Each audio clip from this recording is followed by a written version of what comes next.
কবি কইলে সর্বলোকৈক নাথ।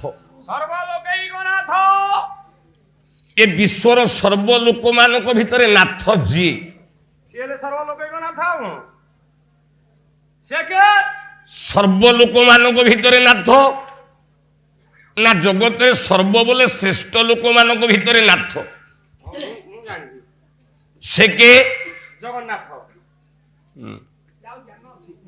এবং ভূত নারায়ণ বলে বিষ্ণু। তাଙ୍କ ରୂପଟା କେମିତି? ଦେଖିବାକୁ ମୋରି ଭଳିଆ। ରହ ତୋ ଭଳିଆ ମହାଜ୍ଞାନୀ ପିଲାଟା ତ କହିଲା ମୋ ଭଳିଆ। ଆରେ କାଳିଆ ନୁହଁ। ର କବି କହିଲେ ସେ ରୂପ କେମିତି, ତାଙ୍କ ମାଧୁର୍ଯ୍ୟ ପ୍ରାକାମ୍ୟ କେମିତି? ଆଜ୍ଞା। କବି କହିଲେ ସେ ଶାନ୍ତାକାରମ୍। ଶାନ୍ତାକାରମ୍। ମୋ ପ୍ରଭୁ ସଦାବେଳେ ଶାନ୍ତ। ଶାନ୍ତରେ ସରଳ ନମ୍ର। ମୋ ନାରାୟଣ ସଦାବେଳେ ଶାନ୍ତ। ଆଜ୍ଞା ଆଜ୍ଞା ଆଜ୍ଞା ଥୟ। ଏହା କଣ ଠିକ କି? ଆଉ ଯଦି ଏଠି କବି କହିଲେ ସେ ଶାନ୍ତ ଆକାର ସଦାବେଳେ ଶାନ୍ତ, ବାବା ଓଡ଼ିଆ ଭାଗବତରେ ଜଗନ୍ନାଥ ଦାସ ଟିକେ ଉଲ୍ଟା କରିଦେଲେ। କଣ କହିଲେ? କଣ କହିଲେ? କଲା ତୁ ନାଥ ପରମ ଦୟାଳୁ ଦୁଷ୍ଟ ନିବାରି ଶଙ୍ଖ ବାଣୁ ଦୁଷ୍ଟ ନିବାରି ଶଙ୍ଖ ବାଣୁ ଦୁଷ୍ଟ ନିବାରି ଶଙ୍ଖ ବାଣୁ। ସେ ଯଦି ଶାନ୍ତ ହବ ଦୁଷ୍ଟ ମାନଙ୍କୁ କେମିତି ବିନାଶ କରିବ? ଆରେ ହଁ ତ ଯେତେ ଅବତାର ନେଇଛି ମୋ ପ୍ରଭୁ ଗୋଟିଏ ଅବତାର ଟିକେ ଶାନ୍ତିର ଅବତାର କହିଲ। ମତ୍ସ୍ୟ ଅବତାର ନେଲା ତଡି ତଡିକି ଶଙ୍ଖାସୁରଟାକୁ ମାଇଲା, ଆଜ୍ଞା ଶାନ୍ତ ହେଇଛି? ନା ବିପ୍ଳବର ଧ୍ୱନି ଉଠେଇଲା। ଏ ବିପ୍ଳବ ମାନେ ଯୋଦ୍ଧାର ରୂପ। ମଣିଷ ଯେତେବେଳେ ରାଗିଯାଏ ସେତେବେଳେ ତା ଦେହ ମୁଣ୍ଡ ଥରିଯାଏ, ତା ଶରୀରଟା ଲାଲ ରୂପ ହେଇଯାଏ। ବାବା ଆମ ଭାରତୀୟର ଯୋଉ ପତାକା ତ୍ରିରଙ୍ଗା, ହେଲେ ହେଲେ ରଙ୍ଗ କେତେଟା? ତିନିଟା। ଗୋଟିଏ ଲାଲ, ଗୋଟେ ସବୁଜ, ଗୋଟେ ଧଳା। ଲାଲଟା ହେଲା ବିପ୍ଳବର ପ୍ରତିଧ୍ୱନି। ଆମେ ଭାରତୀୟ ମାନେ ସବୁ ସହିପାରୁ, ଆଜ୍ଞା ଆଉ ଯେତେବେଳେ ଆମେ ରାଗୁ ରାଗୁ ରାତି ଅଧାରେ 500 ପାକିସ୍ତାନିଆକୁ ବି ଆମେ ମାରିଦଉ। ଏ ଆମ ମୁଣ୍ଡ ହିଟ୍ ହେଲେ ଆମେ ଛାଡ଼ିବୁନି। ଆମେ ଭାରତୀୟ ମାନେ ଶାନ୍ତି ରହୁ, ଓହୋ ସମୟ ପଇଲେ ଚୀନ ସେନାକୁ ଜାବୁଡା ମାରିକି ନଦୀ ଭିତରେ ପକେଇକି ଶେଷ କରିଦଉ। ଶାନ୍ତି ଯଦି କରିବୁ ତମ ପାଲା ଚଳେଇ ଦେବୁ, ନହେଲେ କୁଆଡେ କହିଦେବୁ। ର ପ୍ରଭୁ ନେଲା ଲାଲ ରଙ୍ଗ କୋଉଠି ନା ସତ୍ୟ ଯୁଗରେ। ଆଜ୍ଞା ଆଜ୍ଞା କେମିତିଆ ରୂପ ନେଲା? କୁହନ୍ତୁ।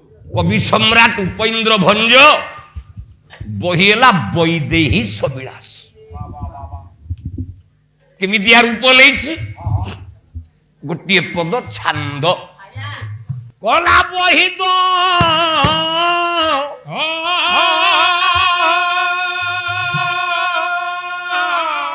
ଏ ରୋହିତ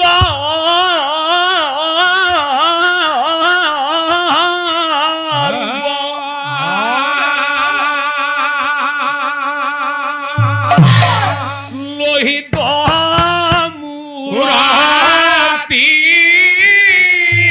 বহিতারু হিতারু বহিতা মুরাতি বহিতা বিহিতারু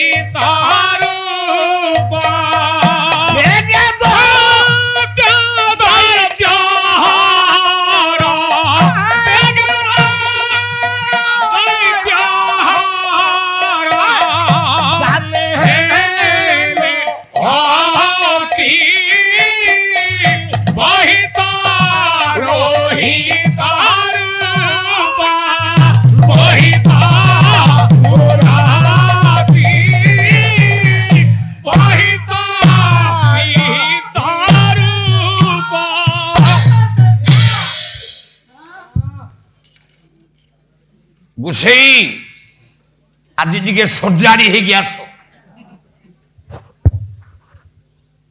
ମୋ ସହିତ 10 ବର୍ଷ ହେଲା ବର୍ଷକୁ 70-80 ରାତି ଲେଖେ ବାଦବାଲା ଗାଉଛ। ଆମେ ପୁରା ଗାଉନୁ ବାବୁ। ବହି ଗାଉଛ ଗଲା କାଲି ଇଳାବନ୍ତ। ମୁଁ ହାତ ଯୋଡ଼ିକି ଓଡ଼ିଶା ବାଲାଙ୍କୁ କ୍ଷମା ମାଗିବି, ମତେ ବିଶ୍ୱାସ ଆସିନି। ଇଳାବନ୍ତ, ନାଗଜ୍ୟୋତି, ନାଗପଞ୍ଚମୀ, ଚଣ୍ଡା, ବଳିଆ, ରଘୁଅର ଗୀତ ଏଥିରେ ମୁଁ ଫେଲ। 6ଟା ଯାକ କାବ୍ୟ କହ, ଚାଲୁ ଯୁଦ୍ଧ। ଆଉ ପ୍ରଥମ ଧାଗରେ ଇଳାବନ୍ତ ଗାଇଲ, ମତେ ଦ୍ୱିତୀୟ ଧାଗରେ ଇଳାବନ୍ତ ଆସିନି। ମୁଁ ଗୋଟେ ଝିଅ ପିଲା ପାଲା ବାଲା ପାଖକୁ ଫୋନ କଲି। ମୁଁ କହିଲି ମାଲୋ ଇଳାବନ୍ତ ଟପିକଟା କଣ ଟିକେ କହିଲୁ?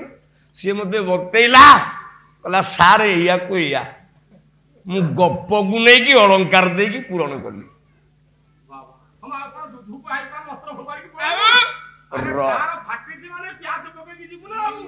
ଆଜି କଥା ଦଉଛି ମୁଁ ଆରମ୍ଭ କରିବି ଧୂର୍ଜଟି ମାଧବ ନାଟକ।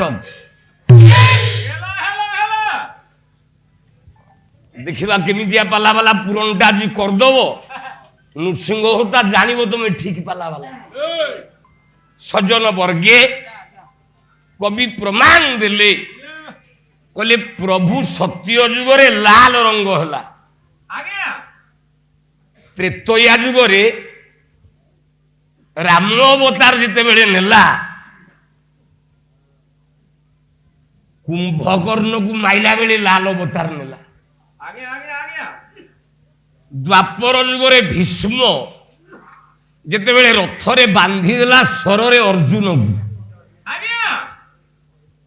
ନିୟମ କରିଥିଲା ମହାଭାରତ ଯୁଦ୍ଧରେ ଅସ୍ତ୍ର ଧରିବେନି କିଏ? କୃଷ୍ଣ ଧରି ନାହାନ୍ତି କୋଉଠି?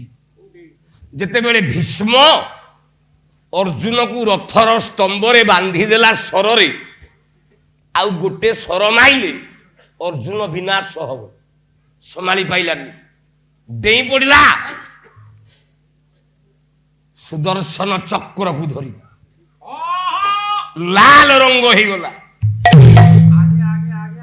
କଳି ଯୁଗରେ ମୋ ପ୍ରଭୁ କହୁଛନ୍ତି ଶାନ୍ତ। ଜଗନ୍ନାଥ ବୌଦ୍ଧ ରୂପରେ ଶାନ୍ତ ହେଇକି ବସିଛି। ମୁଁ କହୁନି, ମୁଁ ପଦେ ପ୍ରମାଣ ଦେବି। ଆପଣ ମାନଙ୍କର କବି ବାଙ୍କା ଦାସ ଗୋଟିଏ ଧାଡି କହିଲେ, ନା କଳି ଯୁଗେ ନୀଳଗିରି ଦଣ୍ଡକ ମଣ୍ଡଳୁ ଧାରି, କଳି ଯୁଗେ ନୀଳଗିରି ଦଣ୍ଡକ ମଣ୍ଡଳୁ ଧାରି, କଳି ଯୁଗେ ନୀଳଗିରି ଦଣ୍ଡକ ମଣ୍ଡଳୁ ଧାରି, କଳି ଯୁଗେ ନୀଳଗିରି ଦଣ୍ଡକ ମଣ୍ଡଳୁ ଧାରି, ଭକ୍ତକୁ ଧାର କଲ ବିପଦରେ ପଡୁ ପଡୁ, ବିପଦରେ ପଡୁ ପଡୁ, ଛିଡ଼ିଗଲା କିର ପତାକା ଉଡୁ ଉଡୁ, ଛିଡ଼ି